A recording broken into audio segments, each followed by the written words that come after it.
Let's talk about DeepSeek because it is mind-blowing and it is shaking this entire industry to its core. The emergence of DeepSeek now putting pressure on the U.S. tech names. We told you all about it last week in Davos. The buzz started growing about DeepSeek's latest AI model being more efficient while running on a lot less advanced NVIDIA chips. Released last week, it's already being called what is a major breakthrough as the app shows its work, its reasoning. It answers users' prompts. I, by the way, was spent basically all weekend playing with it.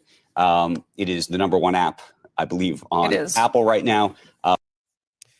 Okay, so you wonder why I'm watching this news clip about this particular story. So I'm going to give you some sort of overview about the situation. So this company is DeepSeek. For those who are not technical, this DeepSeek is basically the same as ChatGPT. If you are using ChatGPT, right, the AI, the responses that you get, it helps you in a lot of ways. So this is a Chinese version, which is so far it turns out to be really good in terms of the output. When you ask the ChatGPT, right, you get responses. So those responses are quite really, they're really good in terms of accuracy, right, and in terms of their value. And so why I am interested in this? I am interested in this because I'm a founder of tech company. So I use a lot of APIs for my company. So right now I use APIs from OpenAI, which is a company that owns ChatGPT. So so my company pays a lot of money to OpenAI in order to be able to use those APIs. So for those who are not technical, what is API? I mean, some people they don't know what. Some people think, uh, you know, uh, when I say I'm using AI, they think I'm using ChatGPT. No, it's not ChatGPT. We use as a developer, we use a different platform. Okay, so we have different tools. So the one that you use on regular basis, that's fine, but we use a completely different tools.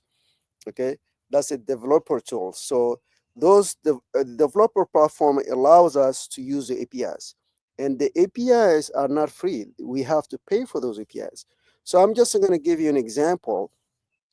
For my company, I use API for listening. Okay, so if you listen to a book for an hour, the API charged me it charged me $2 for an hour. Okay, probably more than that. So that's a lot of money, right?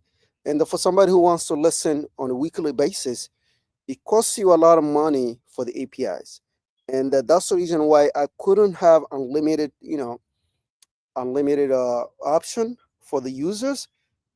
Okay, for the same reason it costs too much, and the plan that I'm using right now is $6 per month, and it has a limit to it. Okay, so the $6 per month is just you know to use it for the APIs. So basically, I'm not making any money. Okay, that's the reality of it. So from and so the point is, APIs cost a lot of money. Okay, and that's the reason why, especially if you are an entrepreneur, tech entrepreneur, you you know you pay attention to those kind of stuff because you are looking for ways to have a less cost effective ways to making implementing it into your business.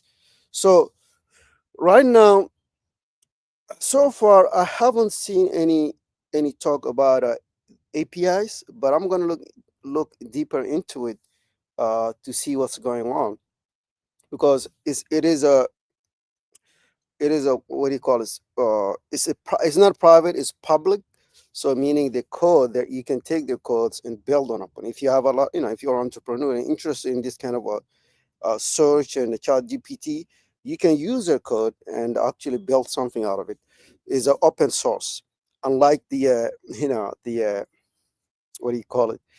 unlike the OpenAI, which is closed source, meaning you can't use it, as a private, basically.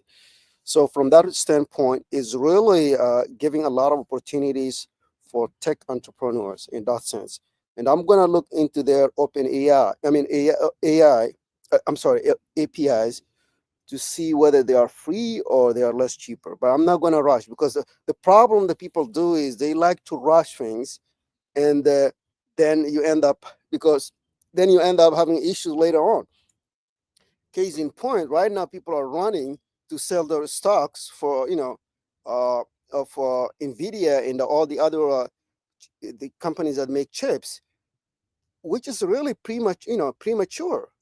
Okay, the reason is premature is, you know yes, people who are technical, people who are in the business, they understand the implications, but the regular user, they have no idea, because the regular user is not interested in the technicalities. you know they don't care, as long as the product serve them something.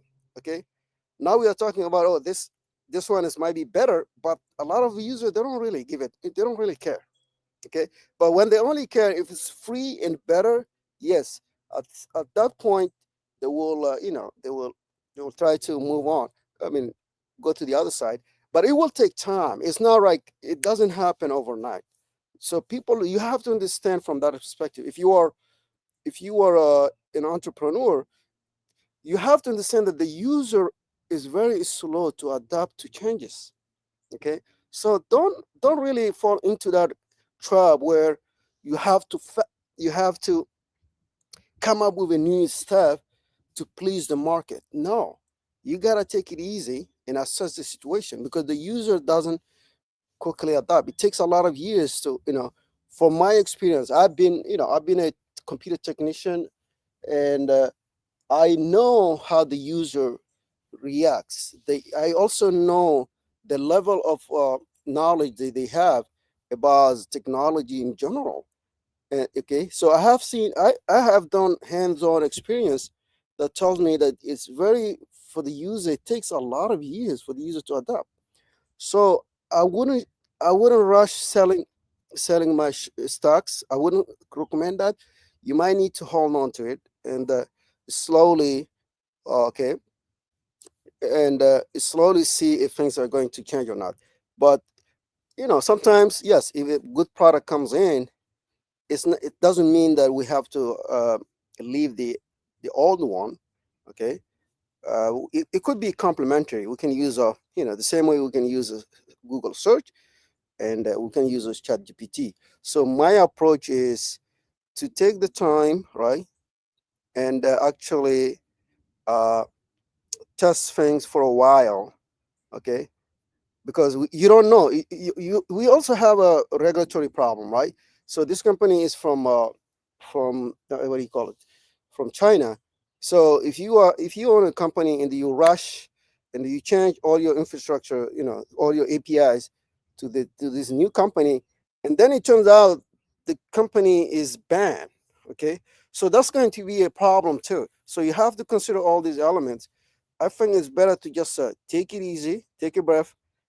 No, no panic. Don't panic. Okay, don't panic.